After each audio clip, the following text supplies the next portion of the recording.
ಗೂಂಡಾಗಿರಿ ಅನ್ನುವಂಥ ಶಬ್ದವನ್ನ ಮುಖ್ಯಮಂತ್ರಿಗಳು ಬಳಕೆಯನ್ನ ಮಾಡಿದ್ರು. ಅದಕ್ಕೆ ವಿಪಕ್ಷಗಳು ಆಕ್ಷೇಪವನ್ನ ಎತ್ತಿದ್ದಾರೆ. ಸಿಎಂ ಕ್ಷಮೆ ಕೇಳುವಂತೆ ಬಿಜೆಪಿ ಬಿಗಿಪಟ್ಟನ ಹಿಡಿದಿದೆ. ಅದಕ್ಕೆ ಮುಖ್ಯಮಂತ್ರಿಗಳಿದ್ದಾರೆ, ನಾನು ಉದ್ದೇಶಪೂರ್ವಕವಾಗಿ ಬಳಕೆ ಮಾಡಿಲ್ಲ ಅಂತ ಹೇಳಿ. ಅದು ಬಿಟ್ಟರೆ ಬೇರೆ ಯಾವ ಉದ್ದೇಶದಿಂದಲೂ ಕೂಡ ದುರುದ್ದೇಶದಿಂದ ಅವ್ರಿಗೆ ಗೌರವ ಮಾಡಬೇಕು ಅಂತಕ್ಕಂಥ ದೃಷ್ಟಿಯಿಂದ ಹೇಳದ್ದಲ್ಲ. ನಂಬರ್ 1. ನಂಬರ್ 2, ಈಗಾಗಲೇ ನಾನು ಆಡದಂಥ ಮಾತುಗಳನ್ನೆಲ್ಲ ತೆಗೆದಾಕ್ಬಿಟ್ಟಿದ್ದೀರಿ ಕಡತದಿಂದ. ಮತ್ತೆ ಅದನ್ನು ಪ್ರಸ್ತಾಪ ಮಾಡ್ತಕ್ಕಂಥ ಅಗತ್ಯ ಏನಿದೆ? ಎಲ್ಲ ಕಡತಗಳು ಎಲ್ಲ ಅವು ಅಸಂಸದೀಯ ಅಲ್ಲ, ಆದರೂ ಕೂಡ ತೆಗೆದಾಕಿದ್ದೀರಿ. ನಿಮ್ಮ ತೀರ್ಪನ್ನು ಒಪ್ಕೊಳ್ತೀವಿ ನಾವು. ನೀವು ತೆಗೆದಾಕಿದ್ರಿ ಅಂತಂದಮೇಲೆ ಮತ್ತೆ ಪ್ರಸ್ತಾಪ ಮಾಡಬೇಕಾದಂಥ ಅಗತ್ಯ ಇಲ್ಲ ಅಂತಕ್ಕಂಥದ್ದು ನನ್ನ ಭಾವನೆ. HK ಪಾಟೀಲ್ರು ಬಹಳ ಸ್ಪಷ್ಟವಾಗಿ ಹೇಳಿದ್ದಾರೆ, ಇದನ್ನು ಮತ್ತೆ ಪ್ರಸ್ತಾಪ ಮಾಡೋದು ಬೇಡ, ಮುಂದುವರಿಸೋಣ ಅಂತ ಹೇಳಿದಿರಿ. ನೀವು ಕೂಡ ನಂದು ಉತ್ತರ ಇನ್ಕಂಪ್ಲೀಟ್, ಬಿಕಾಸ್ ಅವ್ರು ಏನು ಹೇಳ್ತಾರೆ, ಭಾಳ ಉದ್ದನೇ ಉತ್ತರ ಕೊಡ್ತಾರೆ.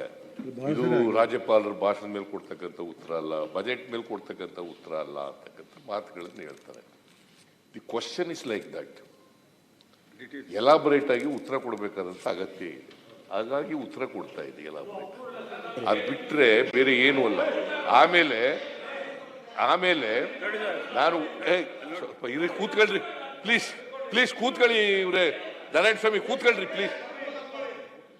ನಾನು ಉತ್ತರ ಕೊಟ್ಟ ಮೇಲೆ ಅವ್ರಿಗೆ ಅವಕಾಶ ಕೊಟ್ಟರೆ ಕ್ಲಾರಿಫಿಕೇಶನ್ ಕೊಡಲಿಕ್ಕೆ ನಾನು ಉತ್ತರ ಕೊಡೋಕ್ಕೆ ತಯಾರಾಗಿದ್ದೀನಿ. ಇನ್ನು ಉತ್ತರನೇ ಮುಗಿಸಿಲ್ಲ ನಾನು. ಮಧ್ಯದಲ್ಲಿ ಹೇಳ್ಬೇಡಿಯಪ್ಪ ಅಂತ ಹೇಳೋದಷ್ಟೇ. ಮಧ್ಯೆ ಹೇಳ್ಬೇಡಿಯಪ್ಪ, ಉತ್ತರ ಮುಗಿದ ಮೇಲೆ ಅವರು ಫಸ್ಟ್ ಅವ್ರು ಕ್ವಶನ್ ಕೇಳಿರೋರು ಅವ್ರು ಕ್ಲಾರಿಫಿಕೇಶನ್ ಕೇಳಿದ್ಮೇಲೆ ಬೇರೆ ಯಾರು. ಅನುದಾನ ತಾರತಮ್ಯ ವಿಚಾರದಲ್ಲಿ ನಡೆದಂತಹ ಜಟಾಪಟಿ ಇದು. ಕೇಳಿದಂಥ ಪ್ರಶ್ನೆಗೆ ಉತ್ತರವನ್ನ ಕೊಡ್ತಾ ಇದ್ರು. ನಾನು ಉತ್ತರ ಮುಗಿಸ್ತೀನಿ, ಆಮೇಲೆ ನಿಮ್ಗೆ ಏನು ಕ್ಲಾರಿಫಿಕೇಶನ್ ಬೇಕು ಎಲ್ಲದಕ್ಕೂ ಕೊಡೋಕೆ ನಾನು ಸಿದ್ಧ ಅನ್ನೋದನ್ನ ಮಾನ್ಯ ಸಿದ್ದರಾಮಯ್ಯನವರು ಮುಖ್ಯಮಂತ್ರಿಗಳು ಹೇಳ್ತಾ ಇದ್ದಿದ್ದು. ಬಿಜೆಪಿಯವರು ಜಟಾಪಟಿ ಶುರು ಮಾಡಿದ್ದಾರೆ. ಒಂದೇ ₹1 ಅಂತಂದ್ರೆ ಹಿಂಗೆ ಲೆಕ್ಕ ಕೊಡಿ ಅಂತ ಹೇಳಿ. ಕಾಂಗ್ರೆಸ್ ಕೂಡ ಹೇಳಿತ್ತು, ಮುಖ್ಯಮಂತ್ರಿಗಳಿದ್ರು ಶ್ವೇತಪತ್ರ ಹೊರಡಿಸ್ತೀನಿ ಅಂತ ಹೇಳಿ. ಹೊರಡಿಸ್ಲಿ, ಅದು ಕ್ಲಾರಿಫಿಕೇಶನ್ ಕೇಳಲಿಕ್ಕೆ ಅವಕಾಶ ಕೊಟ್ಟಿದ್ರಿ.